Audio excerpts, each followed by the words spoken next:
As we learn more details, the White House prepares to honor Charlie Kirk tomorrow in Arizona at a massive memorial celebrating the life of an icon. And with that, let's bring in White House Press Secretary Karoline Leavitt, my very first guest. Karoline, welcome.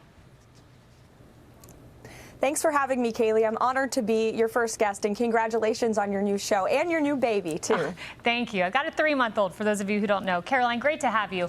I want to get to the memorial and the important plans that the White House has, but I do want to start with the news that broke overnight. And let's pull up the president's Truth Social. A big development, the White House saying that they have taken out a strike that killed 3 male narco-terrorists that were aboard the vessel. No U.S. forces were harmed in this strike. Karoline, what can you tell us about this strike on these narco-terrorists? Well, what I can tell you is this is the third successful strike on a boat that was flowing in international waters, seeking to bring illegal drugs and deadly poison into the United States of America. And anyone who is seeing these very striking videos of these successful strikes, blowing up these 3 boats and now killing 17 narco-terrorists, should not be surprised, because throughout President Trump's entire campaign on his way back to the White House, he said he, as Commander-in-Chief, will not tolerate the trafficking of illegal drugs into the United States of America anymore. He has taken historic action to secure our land borders. He completely shut down the border, and we've seen the trafficking of illegal drugs over our southern border with Mexico significantly decline. We've had 0 illegal aliens released into the country over the past 4 months, which is a historic, unprecedented record that is not getting enough coverage from the mainstream media. But securing our homeland is not just our land territorial borders, it also includes securing our maritime borders. And so that's what you're seeing with these strikes on boats coming from Venezuela, the illegitimate Maduro regime, and the Trump administration is not going to tolerate. The president has always said he will use any and all means to protect our homeland. Karoline, there was also some news on TikTok yesterday. There was that call that the president had with Xi Jinping. And after the call, the president noted that he appreciated the TikTok approval. The Chinese readout the initial one, did not make mention of a deal, but they did say that they would respect the wishes of enterprises to conduct business negotiations. And then the president said this from the Oval Office yesterday. Let's play it. It was great. I had a great call with President Xi, and as you know, he approved the TikTok deal. And we're in the process. We have some great investors, some of the biggest in the world, American investors, great people. And we look forward to getting that deal closed. Would you accept a deal where China controls the algorithm of TikTok? Well, it's all being worked out. We're going to have very good control. Karoline, are you confident that a deal at TikTok has been reached? Yes, so we are 100% confident that a deal is done. Now that deal just needs to be signed, and the president's team is working with their Chinese counterparts to do just that. Great credit to Secretary Bessent and Ambassador Jamieson Greer and our Vice President J.D. Vance, who really led the charge on this and have been negotiating with the Chinese for months. And they were able to accomplish a deal that puts America first and keeps TikTok open for all of the young Americans and all of the small businesses who have benefited greatly from selling their products and really creating a name for themselves on this highly popular app. President Trump was ahead of the curve on this. He recognized the need to protect Americans' privacy and data while also keeping this app open. I saw your comments earlier, Kaylee, and you're absolutely right. TikTok is a vital part of our democratic process, and President Trump credits TikTok and, of course, Charlie Kirk for the wins that he had with young Americans in the last election. But this deal does put America's first, and let me just be very clear. This deal means that TikTok will be majority owned by Americans in the United States. There will be 7 seats on the board that controls the app in the United States, and 6 of those seats will be Americans. And the data and privacy will be led by one of America's greatest tech companies, Oracle, and the algorithm will also be controlled by America as well. So all of those details have already been agreed upon. Now we just need this deal to be signed, and that will be happening, I anticipate, in the coming days. Making some news there. So 6 of the 7 seats will be American held.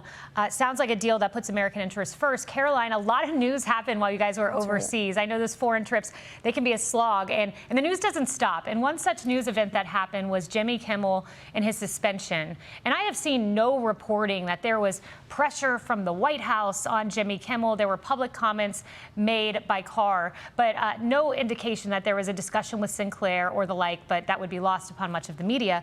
I do want to pull this up, though, from former President Barack Obama. Here's what he said about this. Interesting, he chose to weigh in. After years of complaining about cancel culture, the current administration has taken it to a new and dangerous level by routinely threatening regulatory action against media companies unless they muzzle or fire reporters and commentators it doesn't like. Did I miss something, or is President Obama keyed into the inner workings of the Trump administration?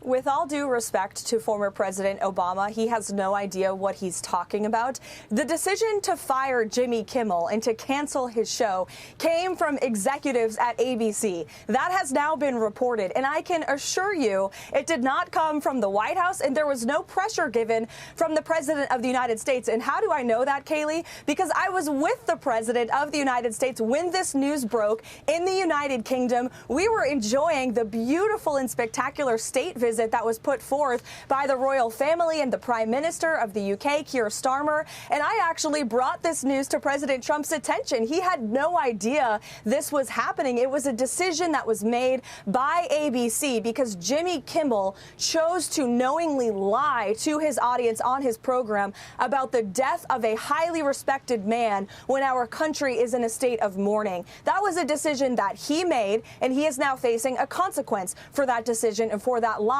And while I will add, and President Trump is right about this, Jimmy Kimmel's ratings are in the gutter. And this was probably also a business decision on behalf of ABC. I can't speak for them. I can speak on behalf of the President of the United States. And while he's pleased with this decision, we had nothing to do with it. It was ABC's decision, and it was certainly the right one by them. Caroline, you mentioned that he chose to overtly lie about the motive. And it's not just, late night comedy. I played that montage of some of the comments we've seen of the press denying the facts. And, I'm curious. I was at the podium 5 years ago, and you'll remember you were there in the White House. There was a remarkable lack of curiosity from the press to acknowledge the science at the time, data that said kids should go back to school and remote learning would be devastating during COVID-19. I'm wondering now, 5 years later, you interact with the press. I would never ask you to give me a private conversation with a reporter, but just generally characterizing, has the press shown any sort of curiosity to getting to the facts of the motive of the Charlie Kirk case, to speaking with the DOJ, or do you believe that same sort of self-delusion or overt sowing of a left-wing narrative still exists in your interactions?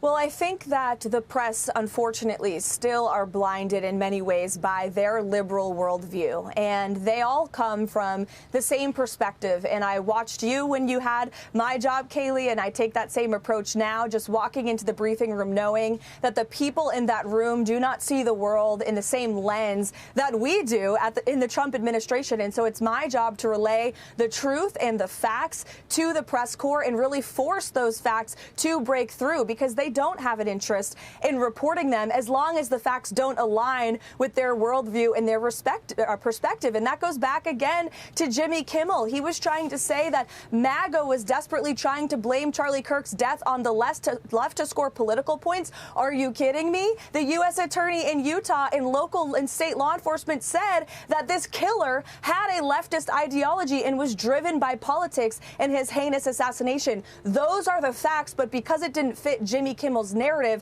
he didn't want to talk about them. And so we still face that in the White House briefing room every single day. But I do think that the press are much more calm in this administration than they were in the first. I think November 5th, 2024 was a massive wake-up call to the liberal bias media about what the American people really want and what they really care about. Caroline, final question. They're wrapping me. They're probably like, not another question, but I have to ask this.